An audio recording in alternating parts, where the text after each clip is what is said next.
Bismillahirrahmanirrahim. Assalamualaikum warahmatullahi wabarakatuh. Baik, dalam kesempatan ini kita akan belajar bab 3, yaitu tentang klasifikasi materi dan perubahannya. Sebelum kita belajar mendalam mengenai klasifikasi materi dan perubahannya, terlebih dahulu kita harus mengetahui apa itu materi.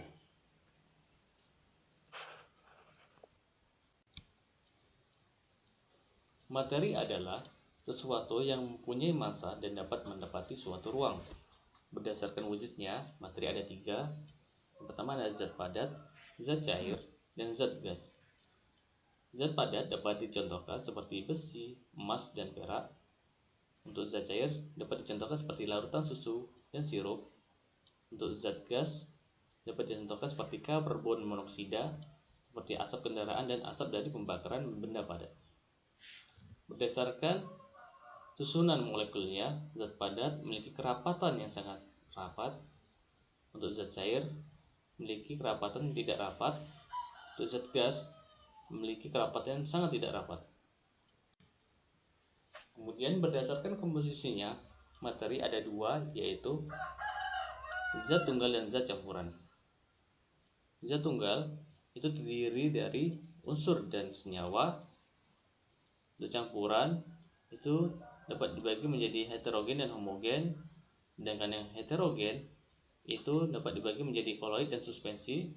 Untuk homogen itu disamakan dengan suatu larutan. Dan zat tunggal untuk unsur. Unsur adalah zat tunggal yang tidak dapat diuraikan lagi menjadi zat yang lebih sederhana melalui reaksi kimia. Unsur ada 3 macam, yaitu yang pertama unsur logam, unsur non-logam, dan unsur semi-logam atau disebut juga dengan metaloid. Unsur logam, contohnya aluminium yang memiliki nama latin aluminium, memiliki lambang unsur Al. Untuk fisik, padat dan berwarna putih keperakan. Contoh yang kedua seperti barium yang memiliki nama latin barium, memiliki lambang unsur Ba, memiliki bentuk fisik padat dan berwarna putih keperakan. Contoh yang ketiga seperti besi, nama latinnya ferrum, memiliki lambang unsur Fe, bentuk fisik padat dan berwarna putih keperakan. Dan contoh yang lainnya. Kemudian zat tunggal untuk unsur non-logam. Unsur non-logam dapat dicontohkan seperti belerang yang mana memiliki nama latin sulfur, memiliki lambang unsur S, memiliki bentuk fisik padat dan berwarna kuning. Contoh kedua seperti bromin, memiliki nama latin bromium, memiliki lambang unsur Br, memiliki bentuk fisik cair berwarna coklat kemerahan. Contoh ketiga seperti fluorin, memiliki nama latin fluorin, kemudian memiliki lambang unsur F dan bentuk fisik gas dan berwarna kuning muda. Dan contoh yang lainnya. Contoh unsur non-logam seperti boron yang memiliki lambang unsur B, germanium memiliki lambang unsur Ge, dan silikon memiliki lambang Si. Semua unsur-unsur yang ditemukan oleh peneliti atau penemu itu disusun dalam suatu tabel yang disebut juga dengan tabel periodik unsur, yang mana unsur-unsur dikelompokkan atau diklasifikasikan berdasarkan sifatnya seperti non-logam, logam alkali tanah, logam transisi, post-logam transisi, metaloid, halogen, gas mulia, aktinida, dan laktanida.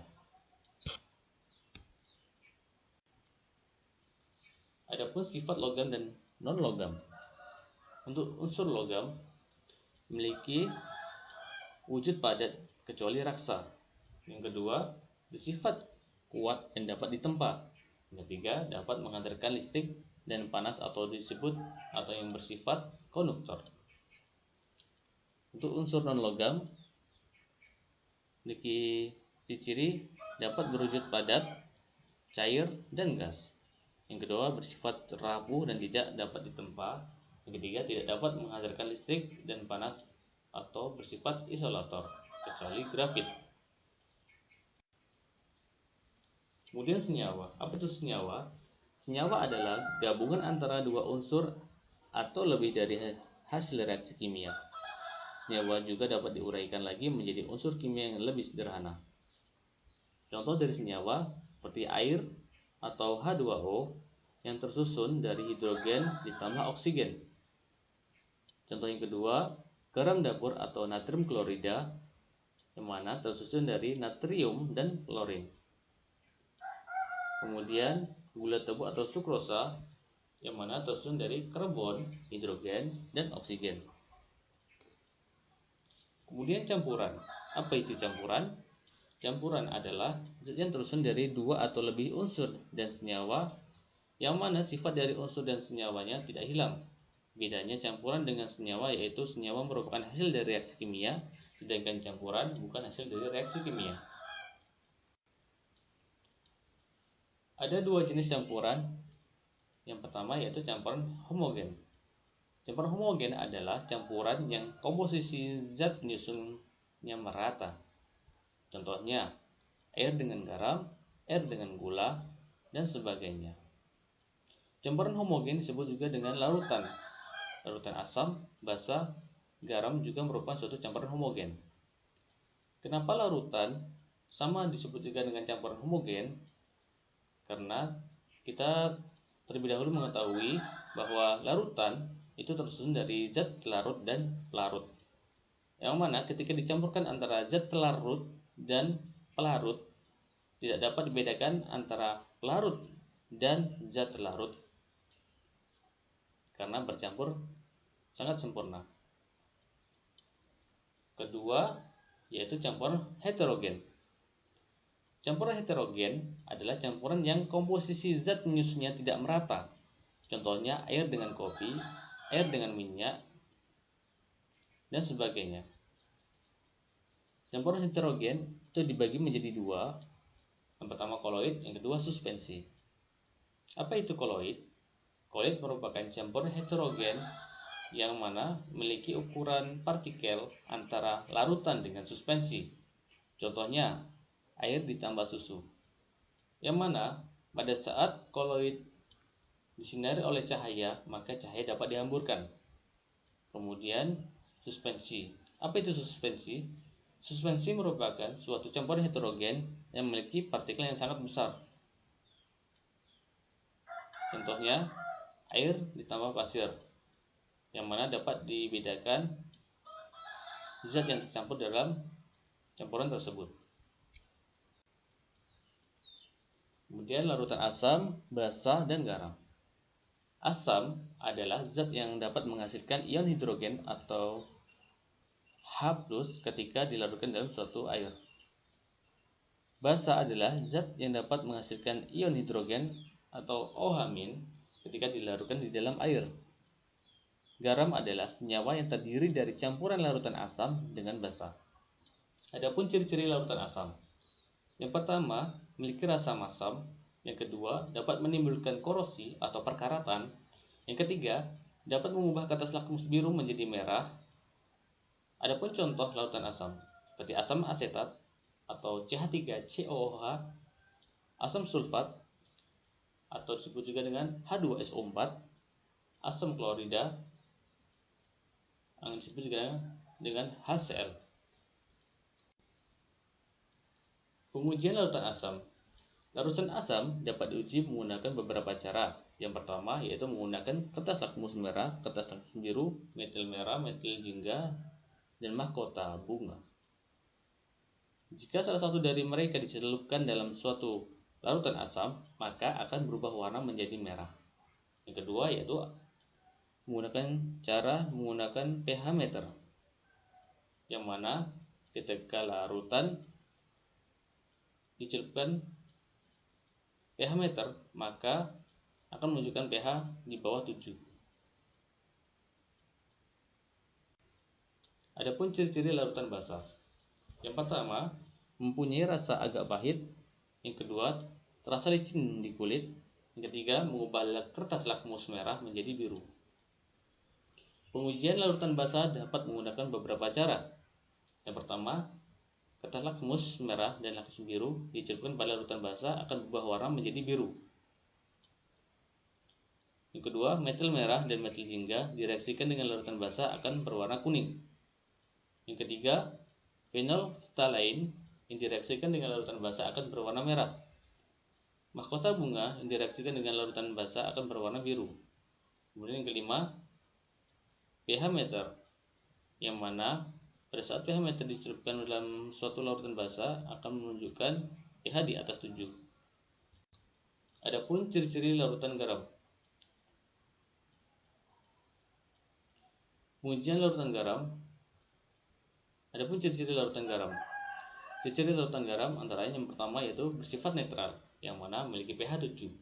Yang kedua, tidak mengubah warna kertas lakmus. Yang ketiga, bersifat konduktor atau menghantarkan listrik. Pengujian larutan garam. Yang pertama, dapat dilakukan menggunakan kertas lakmus, yang mana ketika dicelupkan warna kedua kertas tetap sama dan tidak berubah. Yang kedua, menggunakan pH meter, yang mana pada saat pH meter dicelupkan dalam suatu larutan garam, maka akan menunjukkan pH 7. Contohnya, larutan garam yaitu HCl ditambah NaOH menghasilkan garam NaCl ditambah H2O.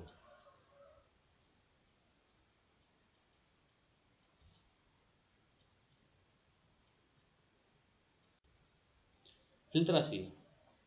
Cara filtrasi merupakan suatu cara pemisahan campuran yang didasarkan pada perbedaan ukuran suatu partikel. Kemudian cara sentrifugasi. Cara sentrifugasi merupakan cara pengganti suatu filtrasi yang mana digunakan pada saat ukuran partikelnya yang sangat halus kemudian memiliki campuran yang sedikit. Selanjutnya, cara destilasi atau penyulingan. Cara destilasi merupakan cara pemisahan campuran yang didasarkan pada perbedaan titik didih. Kemudian, cara kromatografi. Cara kromatografi merupakan suatu cara pemisahan campuran yang didasarkan pada perbedaan kecepatan merambat dalam suatu campuran pada suatu medium diam yang diberikan suatu medium gerak. Kemudian, cara sublimasi. Cara sublimasi merupakan cara pemisahan campuran yang didasarkan pada perbedaan komponen campuran tersebut, di mana salah satu campurannya yaitu zat sublimasi atau penyublim, yang mana dapat berubah dari padat ke gas.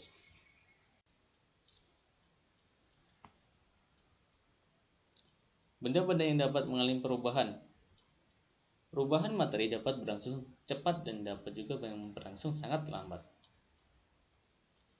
Pembakaran kertas berlangsung sangat cepat. Pekaratan besi berlangsung dalam waktu yang relatif lama. Ini merupakan salah satu proses perubahan materi secara cepat dan secara lambat. Kemudian perubahan fisika. Perubahan fisika adalah perubahan zat yang tidak disertai dengan terbentuknya zat baru.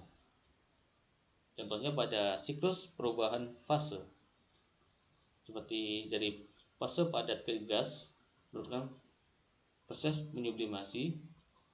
Kemudian dari gas ke padat merupakan proses mengkristal. Dari gas ke cair merupakan proses mengembun, atau sebaliknya dari cair ke gas merupakan proses menguap. Kemudian dari cair ke padat yang merupakan proses membeku. Dari padat ke cair merupakan proses mencair, yang mana tanda panah yang berwarna merah seperti menyublim, menguap, dan mencair merupakan suatu proses yang memerlukan suatu kalor atau panas. Sedangkan yang berwarna silver, panah yang berwarna silver seperti mengkristal, mengembun, dan membeku merupakan proses yang melepaskan kalor atau melepaskan energi panas. Kemudian perubahan kimia. Perubahan kimia adalah perubahan zat yang dapat menghasilkan atau membentuk zat baru dengan sifat kimia yang berbeda dengan zat asalnya. Adapun ciri-ciri perubahan kimia, seperti terbentuknya gas, terbentuknya endapan, terjadinya perubahan warna dan terjadinya perubahan suhu. Yang pertama yaitu terbentuknya gas, contohnya proses pembakaran. Yang mana dalam proses pembakaran, ketika kertas dibakar akan menghasilkan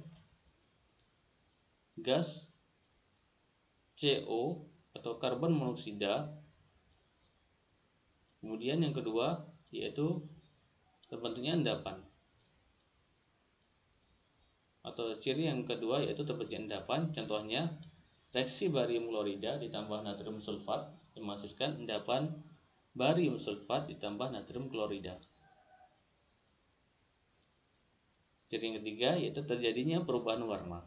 Contoh, besi berkarat, buah memasak, dan lain-lain.